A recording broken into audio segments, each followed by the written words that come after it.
Okey guys, Assalamualaikum. Sekarang ni dengan keadaan ekonomi yang tak berapa nak elok, aku rasa ramai yang tengah mencari kan, cari cara, cari paling kurang duit poket. Boleh orang kata apa, boleh bayar benda asas macam bil. Yang ni antara cara yang aku buat lah. Antara salah satu cara yang aku buat adalah Shopee Affiliate. Memang aku tak tipu, dah dapat maintain 4 angka lebih kurang dalam 5 bulan dah. Dan memang sangat-sangat membantu guys. Aku boleh tolong bayar bil rumah. Rumah mak aku ni, aku boleh tolong bayar bil rumah. Aku boleh tolong bayar kereta dia. Aku boleh tolong bayar bil air dan juga benda-benda lain juga tanpa korang nak kacau korang punya gaji hakiki lah. Jadi cara nak buat Shopee Affiliate ni serius memang mudah guys. Korang kena konsisten buat video saja. Yang pertama sekali korang pergi daftar dekat Shopee Affiliate dulu. Kalau korang tak daftar, korang tak jadi affiliate, tolong daftar dulu.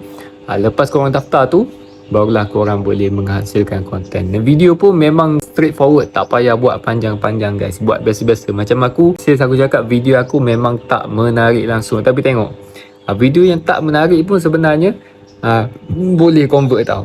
Jadi kalau korang ada apa-apa soalan, kalau korang nak guidance daripada aku, ialah dengan sedikit fee, tak banyak pun, korang boleh komen dekat bawah tau, ataupun hubungi aku terus dekat bawah.